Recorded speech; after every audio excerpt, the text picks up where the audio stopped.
Olá, bom dia para você. Seja bem-vindo a essa edição de sábado. Vamos juntos conferir o que foi assunto nessa semana no Brasil e no mundo? Vem comigo. A taxa de desemprego no Brasil ficou estável no trimestre encerrado em janeiro. Segundo o IBGE, essa é a menor taxa para o período dos últimos 9 anos. Vamos olhar melhor para esses números. Nos meses de novembro e dezembro de 2023 e janeiro de 2024, a taxa de desemprego trimestral no Brasil foi de 7,6%. O IBGE informou que o resultado ficou estável em relação ao trimestre imediatamente anterior, entre agosto, setembro e outubro. No mesmo trimestre de 2023, a taxa era maior, 8,4%. Já para os trimestres encerrados em janeiro, é a menor taxa de desocupação desde 2015. A estabilidade registrada interrompe os trimestres seguidos de queda na taxa de desocupação. O mês de janeiro segue o movimento esperado para o mercado de trabalho, já que no final do ano o país costuma gerar vagas temporárias para o período de festas e parte desse contingente é dispensado no início do ano seguinte. Com os resultados, o número absoluto de desocupados também ficou estável contra o trimestre anterior, atingindo 8.300.000 pessoas. Na comparação atual, o recuo é de 7,8%. Entre novembro e janeiro, houve crescimento de 0,4% na população ocupada, que chegou a 100 milhões e meio de pessoas. No ano, o aumento foi de 2%, com mais 1.900.000 pessoas ocupadas.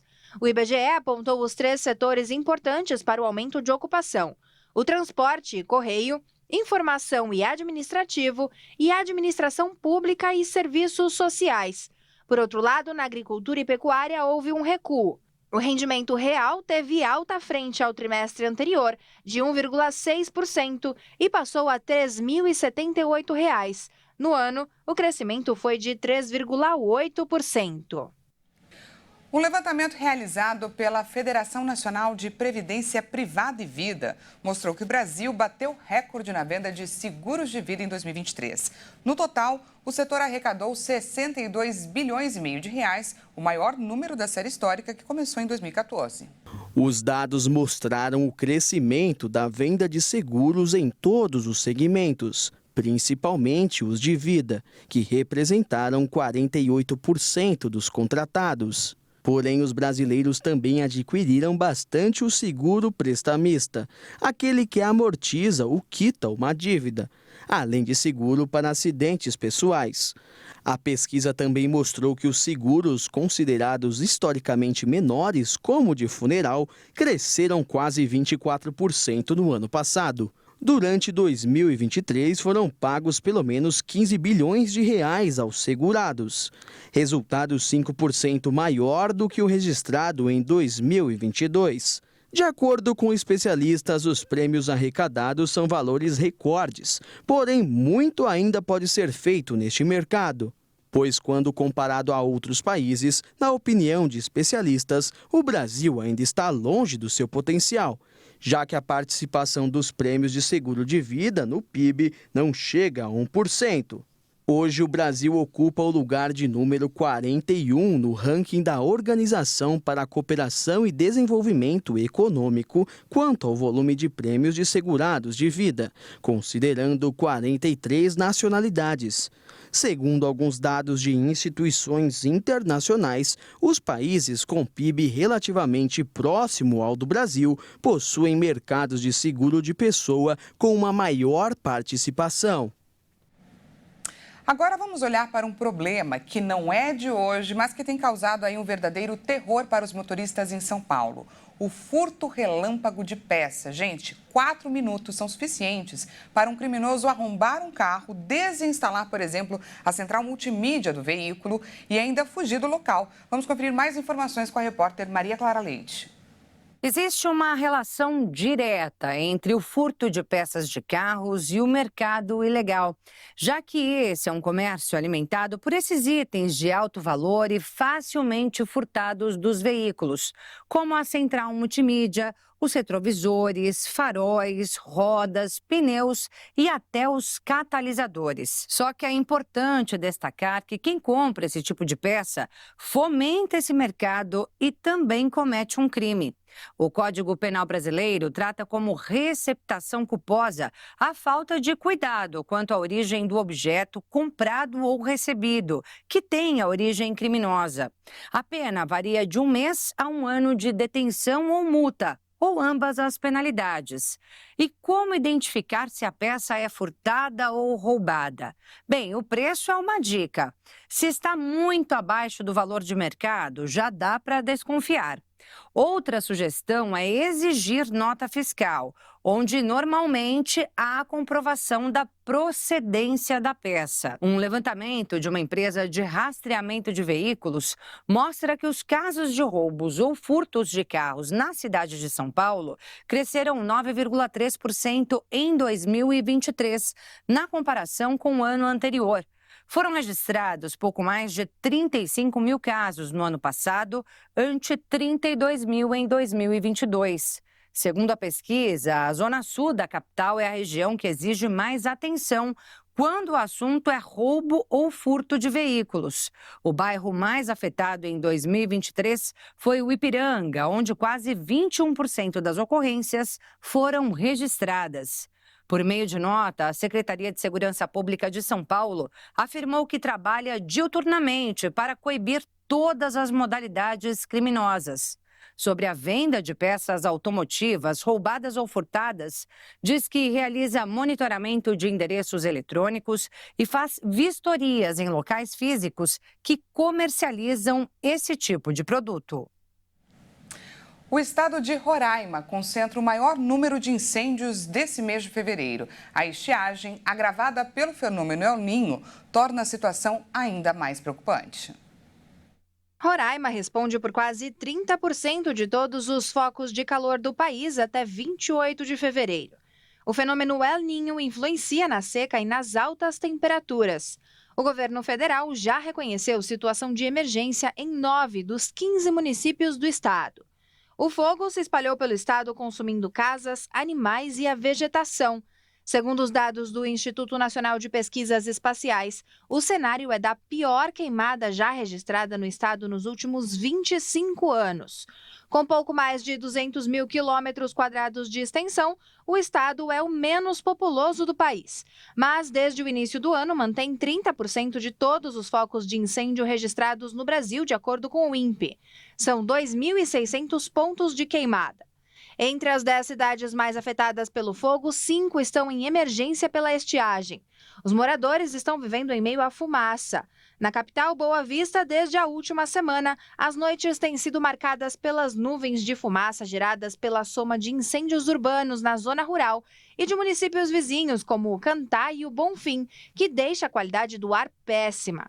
O ano começou com os incêndios já acima da média. Até janeiro, eram 604 pontos com foco em todo o estado. Em fevereiro, com o agravamento da seca e as altas temperaturas, o número mais do que dobrou e desenhou um cenário de caos. Até esta quarta-feira, o INPE registrava o recorde histórico de 2.000 pontos de incêndio no estado no mês de fevereiro. E olha só, gente, Roraima enfrenta o período seco desde outubro do ano passado. E segundo os meteorologistas, a estiagem deve se estender até abril no estado. Na intenção de obter ganhos, criminosos passaram a invadir sistemas corporativos a partir do roubo de dados de acesso dos próprios funcionários, com a finalidade de encontrar brechas na segurança. Vamos conferir mais informações com o repórter Anderson Nascimento, direto do Rio de Janeiro. O estudo global realizado pela IBM X-Force Threat Intelligence Index, empresa de segurança cibernética, aponta que 71% dos ataques no mundo todo tiveram origem em contas autênticas, ou seja, que já existiam nos sistemas. De acordo com a empresa de segurança, os criminosos priorizam o roubo de dados de funcionários para encontrar brechas de segurança e então aplicar golpes como o de extorsão. Essa tática está entre as preferidas dos golpistas, porque permite que a invasão passe despercebido por mais tempo e que os estelionatários se passem pela empresa.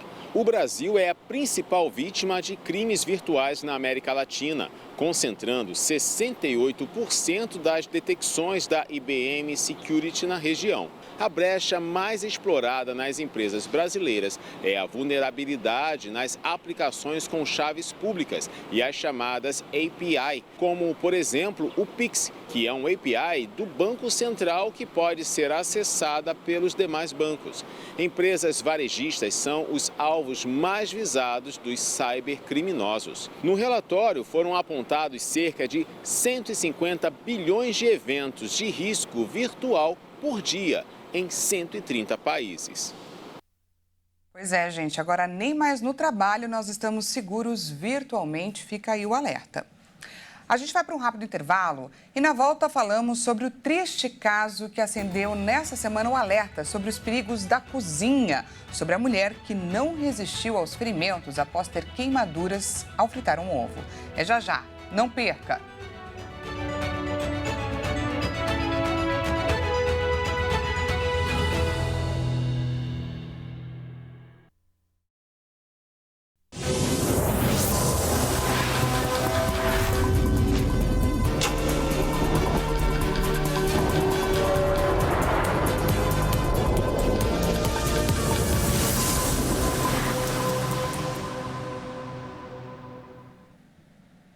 Seja bem-vindo mais uma vez nesse sabadão. Estamos de volta com mais notícias, com mais informações que ganharam destaque nessa semana no Brasil e no mundo. Em janeiro de 2024, a Anatel recebeu 1.499 denúncias por chamadas inconvenientes de empresas de telemarketing. No ano passado, o valor da multa que a Agência Nacional de Telecomunicações aplicou foi superior a 28 milhões de reais. Agora, um projeto quer proibir ligações de bancos e instituições financeiras. Vamos ver.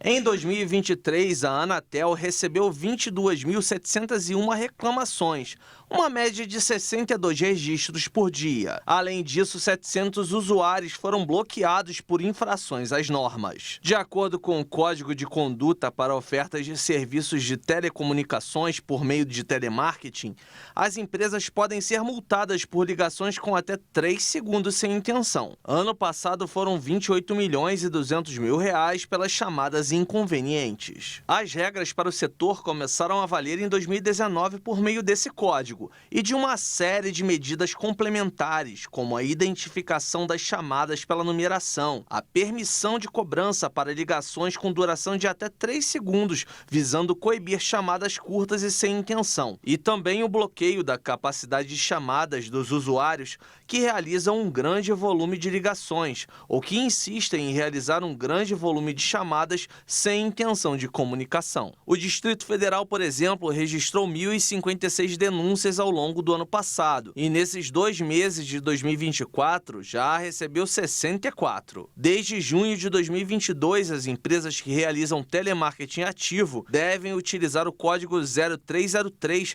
na numeração para a identificação da chamada pelo consumidor. Para isso, basta se cadastrar na ferramenta Não Perturbe, que permite evitar a oferta de produtos por meio de ligações. O serviço é gratuito e abrange telefonemas de prestadores de serviços de telecomunicações e por algumas instituições financeiras. Apesar do tempo que o bloqueio pode levar para ser efetivado, que é de até 30 dias corridos, a Anatel diz que se o consumidor ainda continuar recebendo essas ligações, pode registrar uma reclamação no próprio Não Perturbe. Agora, um projeto de lei que tramita no Senado quer proibir que bancos e instituições financeiras liguem para clientes oferecendo empréstimos e crédito consignado, com o objetivo de coibir golpes aplicados a servidores públicos e aposentados do INSS. A autora do texto é a senadora Damares Alves, do Republicanos, do Distrito Federal.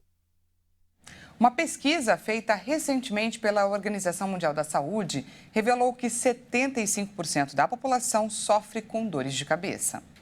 Geralmente uma vez por mês. Você toma remédio por conta própria? Tomo. O que você faz quando você tem dor de cabeça? Primeiro vejo se ela for muito intensa, eu tomo remédio. Você pergunta para o farmacêutico, você já sabe que remédio tomar, como é que você faz? É o remédio que eu tenho que tomar. 70 anos agora em julho.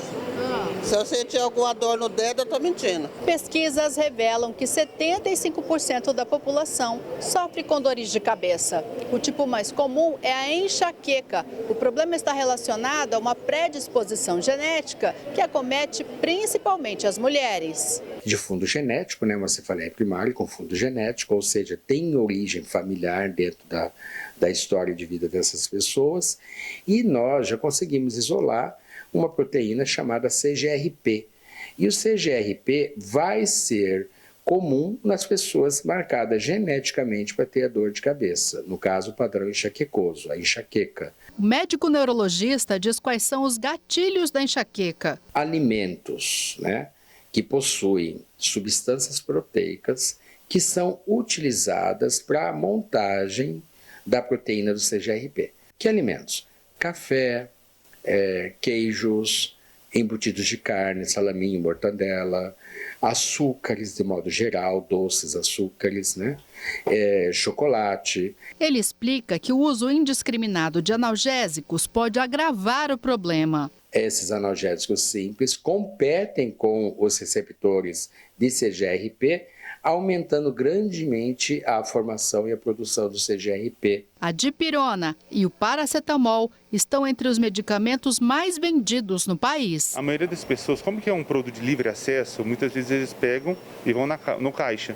Mas a gente sempre pede para orientar as pessoas para nos procurar, para poder tentar dar maiores informações sobre o medicamento que está utilizando. A presidente do Conselho Regional de Farmácia alerta para os riscos da automedicação. Quando a gente fala do paracetamol e da dipirona, que são os medicamentos que são utilizados principalmente nos casos de dengue, né, e a gente está vivendo essa epidemia, as pessoas elas não se atentam para dosagens. A quantidade de vezes que eu vou tomar esse medicamento, qual é a dose. E por mais que ele já faça parte do seu dia a dia, é um medicamento. E todo medicamento ele tem as reações. E a gente precisa ficar atenta e ter esses cuidados. E agora a gente fala sobre uma triste notícia que viralizou nas redes sociais. Uma mulher de 33 anos morreu após ficar 10 dias internada na unidade de tratamento de queimaduras da Santa Casa de Misericórdia de Limeira, no interior de São Paulo. O caso acendeu um alerta sobre os perigos da cozinha. Vamos conferir na reportagem da Maria Clara Leite. O acidente aconteceu no último dia 16 de fevereiro em Rio Claro, interior de São Paulo. Elisângela Oliveira de Jesus, de 33 anos, colocou uma frigideira com óleo para esquentar no fogão, quebrou um ovo dentro de um copo e depois o despejou na panela. O problema é que no copo tinha água e isso causou uma explosão. O óleo quente, ele já é um risco por si só, porém, quando a gente coloca água numa panela com óleo quente, essa água ela é mais densa, então ela tende a ir ao fundo da panela. Nesse processo de descer no fundo da panela e passar por esse óleo quente, a água que é líquida entra em estado gasoso e forma bolhas de ar que causam esse efeito da explosão. O fogo atingiu o rosto e a parte superior do peito de Elisângela. Ela foi levada para a Santa Casa de Rio Claro e depois transferida para o Hospital Especializado em Queimados de Limeira. Após 10 dias de internação, a mulher teve uma parada cardiorrespiratória e morreu. Segundo a Sociedade Brasileira de Queimaduras, cerca de 1 milhão de pessoas se queimam todos os anos no Brasil. 80% dos casos acontecem dentro de casa e normalmente o cenário é a cozinha. O óleo é uma das principais origens das queimaduras. São várias as situações em que o óleo quente pode gerar labaredas em panelas. A tenente do Corpo de Bombeiros alerta que quando isso ocorre, é preciso agir com cautela, além de nunca utilizar água para tentar apagar o fogo, como ela já explicou. Primeira coisa, desligar o gás, se possível, mantenha calma, desligue o gás. O fogo está dentro daquela panela. A gente vai extinguir esse fogo pelo que a gente chama de abafamento. Se essa panela tem uma tampa, vou pegar a tampa, vou tampar. Todo o oxigênio que existe lá dentro vai ser consumido e esse fogo vai se extinguir. Em segundo caso, não tem uma tampa para essa panela. Vou umedecer um pano, lembrando que ele nunca deve estar encharcado, exatamente para não cair mais água nessa panela. Então umedece o pano, torce ele bonitinho, cubro a panela na sua totalidade e o fogo vai ser extinto por abafamento da mesma forma. E outros cuidados básicos podem reduzir acidentes na cozinha, como manter os cabos das panelas sempre virados para dentro do fogão, não usar panelas com cabos frouxos e dar preferência à caçarola, aquelas panelas com 2 alças. A panela de pressão também exige atenção especial, pois sem manutenção pode explodir. É preciso limpar com regularidade a válvula de pressão e a válvula de segurança, retirando toda a obstrução que normalmente se dá por meio da gordura. Também é preciso trocar a borracha de vedação periodicamente e nunca abrir o recipiente antes que todo o vapor tenha saído. Cuidado também com o botijão de gás. Ao comprar o produto, verifique se não está amassado, enferrujado ou com vazamentos. Olhe a validade da mangueira plástica e não deixe o botijão em local sem ventilação ou próximo a ralos. O gás que a gente usa, que é o gás de cozinha, ele é mais denso do que o ar.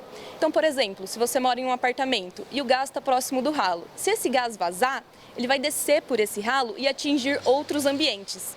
Então, o importante é que o gás esteja num local seguro, que em caso de vazamento, aquele gás não contamine outros lugares. Tudo isso pode evitar acidentes e queimaduras, que além do comprometimento físico, pode gerar sequelas psicológicas, sociais e até a morte. Para reduzir danos, as recomendações dos bombeiros em caso de queimaduras são as seguintes: coloque a parte queimada debaixo de água corrente, em temperatura ambiente, com jato suave, por aproximadamente 10 minutos. Se algum objeto estiver no local queimado, como brinco ou anel, é preciso retirá-lo, mas não se deve mexer em tecidos colados na pele queimada. Nunca mexa ou fure eventuais bolhas que possam se formar. E não utilize receitas caseiras, como passar manteiga, creme dental ou qualquer outra substância sobre o ferimento. Me queimei, acionei o 93, água no local em temperatura ambiente e aguardo socorro, basicamente. Pois é, gente, cozinha é coisa séria, basta 1 segundo de desatenção para levar aí a uma verdadeira tragédia. Bom, para fechar esse nosso jornal de sábado, vamos viajar para Dallas, no Texas. Olha só, gente, por lá ainda é de noite, mas as luzes dos prédios tornam essa imagem mais clara. Dallas é uma moderna metrópole no Texas, nos Estados Unidos, com diversos pontos turísticos, estruturas modernas e museus também. O Texas é um dos pontos mais culturais de todos os Estados Unidos. Essa edição fica por aqui. Muito obrigada pela sua companhia. Um excelente sábado para você e até segunda.